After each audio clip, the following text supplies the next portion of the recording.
Kim, it's blistering cold out there. Is there anything you can think of that we could be doing or should be doing with our bees?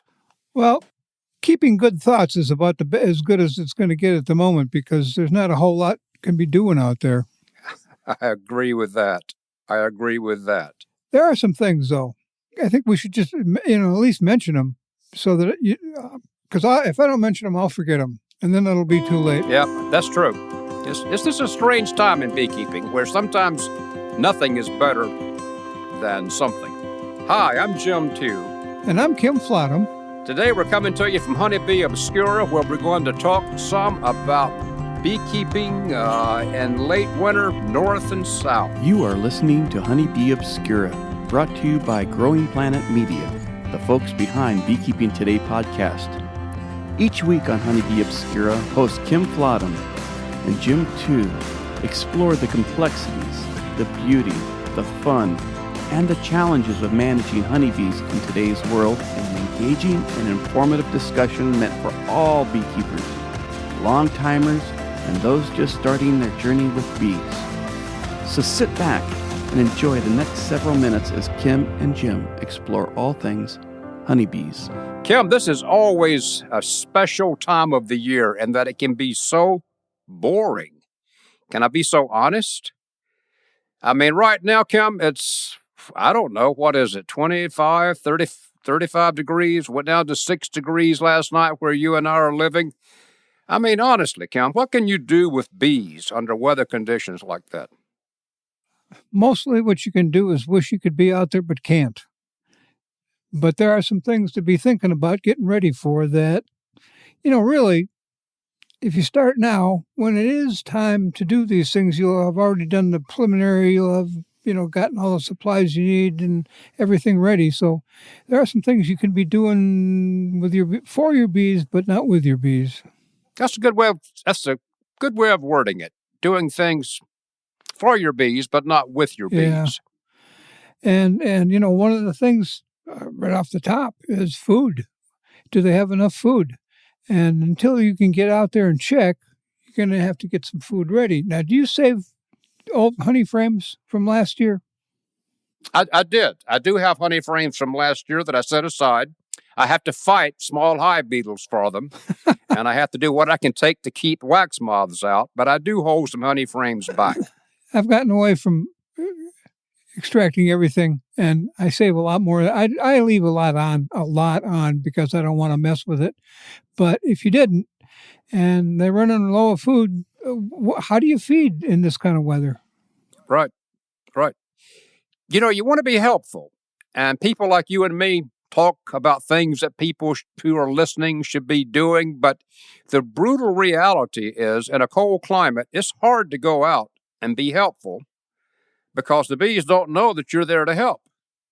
The last time I opened a colony up, about a week ago, 10 or 12 inches of snow, well below freezing, and a couple of bees came flying out. They flew about a foot. They crashed to the snow. So I thought, well, this is silly. Nobody's watching, but I'll put you back in the cluster since you tried to defend the colony stupidly. So I picked the bee up, dropped it back in the cluster, and then with that stimulus, 4 other bees flew out. And then for that one, I had 4 bees in the snow. You can't really be helpful. So I agree with you completely. We, as the beekeepers, need to know what the status of the colony is, but we, as the beekeepers, need to know when you open that cluster in hard winter, we disturb it some. Yeah, that's the price you're going to pay. And I guess 2 things come to mind right away. One is, last fall, did I guess how much food I was going to leave? Or did I know that there was going to be enough there? I've been doing this for enough years to know that I need at least 60 pounds of honey on a colony, and I prefer to leave about 75 or 80. And if I'm up there with 80 pounds of honey, and I know I'm going to have some left when spring's here. Can I tell you this in private? That's where my extra honey in the comb comes from. Is that I know that I'm leaving on too much. I know I'm going to have some dead outs, and so I know there'll be some honey in that. I also hold some back, but that honey gets gets used, it's not wasted because it happened to be on a colony that didn't survive. Yeah, the problem that goes with that to a degree is the protein that they need at the same time. Yep. Getting protein in there. But even what you just did, open up that colony, you just crack that box, you can slide a protein patty in there, one corner of that box pretty quick. And if you're good at it, you can do it before even one bee gets out there. If you're really quiet, that I want the propolis seal there. And it always cracks. But if you've broken it before, it doesn't always crack and make the noise that it is. And sometimes if it's really cold, you're discreet and quiet, the bees will not get really reactive. The colder it is, I guess, the better it is. Can I say that? I've never said it before. The colder it is, the better it is, because the tighter the cluster, the less likely they are to come out. If it's 35 and they're in a loose cluster, they're going to be buzzy. Yeah. But if it's 10, they're in a tight, no-nonsense cluster, and they're not buzzy. Well, you grew up where there wasn't a lot of snow, any snow probably. No snow, right. And so... Except on Christmas cards. Yep. There was always snow on Christmas cards. You've got a whole different set of experiences. I've never overwintered in the South. What do you run into when you're down in southern Alabama, and I suppose Georgia and Louisiana and Mississippi? Yeah, that whole area. Yeah. No, it's a different world. One thing that I'm always marveling at is how many dead bees there are in the snow and how far they flew before they died in the snow. Well, that's up here now, right? That's up here, Yeah. But see, you never see that in Alabama or Georgia. You never knew that you got bees all around that bee yard that flew out in the winter and died. So I have to deal with the anxiety in Ohio of seeing all these dead bees when I never felt that anxiety in areas where this snow cover didn't really show those dead bees everywhere. I could feed anytime you want. You can go out and have a look, and I could say with authority, yeah, there's a small patch of brood in 3 frames here. I can never say that here in Ohio. So you can open the colony up and have a look. You can disturb them. I would do it in the morning so they had the rest of the day to settle down before 2 or 3 o'clock when the temperature began to drop back down again. But it's just easier beekeeping to a point. I also had robbing problems. So when you're out there and you're doing this and you're opening and you're trying to add some feed or whatever, then you're the game in town. You're the only game. So sometimes I would get robbing started because I had a feeder going and there's nothing else to work on. So it's not like it's free beekeeping, but it is different beekeeping in some ways because the penalties are not as great, but when there are penalties, they're different. Well, you just mentioned feeding, and you're alluding to sugar syrup, I guess. Up here, or even down there, you could be using fondant if you needed to get carbohydrate into that colony. Now, I like using fondant a lot. It's easy to fix. It's easy to apply. It doesn't make a mess, and you can put it right where the bees can get at it. Did you use fondant down there at all, or is that being used where you're warm enough to feed liquid? I did not use fondant in those years because we had to make it. I can't remember the recipe for it, but it was something to do with tartar, and you had to cook the syrup and make these candy boards. It was a recipe for it, but it was a lot of work. So we either fed straight sugar or some kind of candy concoction or on occasion liquid syrup. Okay. Then just about the time you're doing all that, then this corn syrup craze hit. If we're going to go walk down memory lane here, then there was corn syrup. And everybody was gaga about using corn syrup. So we did that for a while. And then by then I had left the Southeast primarily and had moved to Ohio. And then that was when I began to have more use of this purchased fondant that you could buy. Yeah, you mentioned candy boards, and a lot of people up here still use those right on the inside of your cover. You boil up a sugar concoction, put it in there and let it get hard and put the cover on and let the bees come up through the inner cover and eat that. But on days like today, I'm sitting here looking out the window and it's 18 degrees. They're not going to be going up to the cover to get food. Nope. Not unless they're up there already. You know, that ring, tell those new beekeepers that when you got snow on the colony and you've got that ring where there's no snow right in the middle of your outer cover, then that means that cluster is up top. They're up high, right under the inner cover handhold, and they're melting the snow off the outside of the cover. So that's an easy tell that colony is already high up. So you could, in theory, put a candy board on that if you could open them up and not get the bees upset. Long ago, my mentor in Wisconsin told me that when you saw that ring on the top of the colony, they were on their way to heaven. Okay. Let's take a break and think about that, Kim, and here get a message from our sponsor. But I like that. Better Bee is pleased to sponsor today's episode of Honeybee Obscura podcast. For over 40 years, Better Bee has supplied beekeepers across the country with the tools, equipment, and knowledge needed to succeed. Because many Better Bee employees are beekeepers themselves, they understand your needs and challenges and are better prepared to answer your beekeeping questions. From their colorful catalog to their support of beekeeper educational activities, including this podcast, Better Bee truly lives up to their tagline of beekeepers serving beekeepers. See for yourself at betterbee.com. Well, at least you know. At least you know. You know, I was thinking while we were breaking here that, honestly, beekeepers, you should have done this all last fall.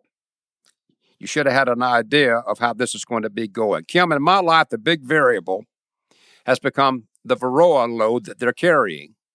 I can leave all the honey stores on. I can position the honey stores correctly. I can reduce the entrances. I can close off the screen bottom board. But if I'm sending them into winter with a heavy varroa load, that's just a wild card. They sometimes will make it. They sometimes won't make it. Yeah, more likely than not make it.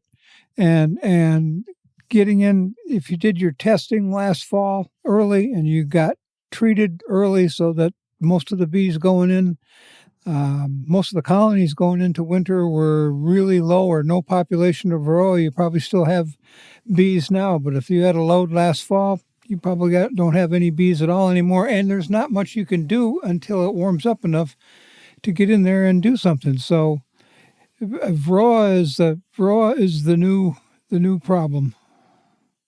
And it's not even new. I was waiting to think, how do I respond to that? I'm clearly a slow learner because I've had since 1984 or 85, and I'm still trying to figure out what to do with these pests, which means that they're admirable foes, that they've dealt with everything I've tried, and they're still standing, bloodied, but still standing. They are admirable foes. I have to say that. Yeah, and if you didn't take care of them last fall, pretty much right now is too late to worry about them, unless you're in the South. And if you're in the South this time of the year, when it's warm enough to get in and examine a colony, it's warm enough to get in and take a sample of bees for a varroa test and see where you are with them, though. Right? That's true. Yeah. That's exactly right. You can be more assertive about that earlier in the year. Yep. You know, we're whining. You're talking about the warmer climates right now. We're whining about how cold, how tough, how bad, whatever. You know, they've got pollen coming in already in some parts of the country. It's just inconceivable that we're trying to talk on one hand about how to walk in 14 inches of snow to your colonies, and other people are wondering already what you do with all this pollen flow coming in. Yeah, social media has done a lot to rub it in. Yeah, I understand that very much. But, you know, it's coming. It's just beekeeping in a different place. I loved beekeeping in the southeastern U.S. I love beekeeping where we are. Varroa's made it more challenging for all of us. I want to tell you a short story, Kim, and I want to tell the listeners, and I need to verify this better, but I opened a colony. It's been maybe 3 weeks ago now. And it was dead. I suspect it was going to be dead. It had a queen and a very small cluster that had already died. I thought, this is a photographic moment. They're all block solid frozen. I can get some really, close-up micro pictures before they begin to thaw out and move. And while I was photographing, boom, there was a varroa mite. And in another cell, boom, there was a small hive beetle. So I finished my bee photography, and in a bit, I came back to photograph that mite. It was gone. So I thought, well, that's weird. Did I jostle that frame? Did I do something? And then I went to photograph the beetle, and it was gone. Now, the bees are hammer dead, but I'm kind of wondering, I'm not saying it, but I'm kind of wondering, do the pests die at the same time the cluster dies? Or can they hold on for a while? Because that one beetle and that one mite, that's not science, but they weren't where they were just 15 minutes ago. So I'll leave it at that. I don't know what it means, but I'd never thought before. I just assumed that everything dies at one time, all the pests and all the bees. But it looks like that those two pests had not yet died. So is that a mystery or what? Well, there is no justice, is there? And no, I couldn't find them. If anybody who wants to know, I couldn't find them on the comb. I couldn't find them crawling around on the tabletop. It doesn't mean anything other than the fact that you might want to be careful if you're bringing those combs in, if you're shifting frames around for feed and you think that this colony is dead. Maybe the bees are dead, but I don't know if I can always say that all the pests are dead too. Well, I think it's time for us to go looking and see if we can find that mite and that small hive beetle. I'm going to let you call me when you get back from looking. Okay. You just give me a call. I'll do that. And let me know what you found, and I'll assume that that's exactly what I'm going to find too. Okay. I'll call you when I get back. So we're going to leave it like this. There's not a lot you can do. It's probably a good idea to have some notion of what's going on inside the colony. If you live where it's really cold, if you live where it's warm, go ahead and start your year. It's all right. Get off to a good foot. Yep. See you next time. Thanks for listening, everybody.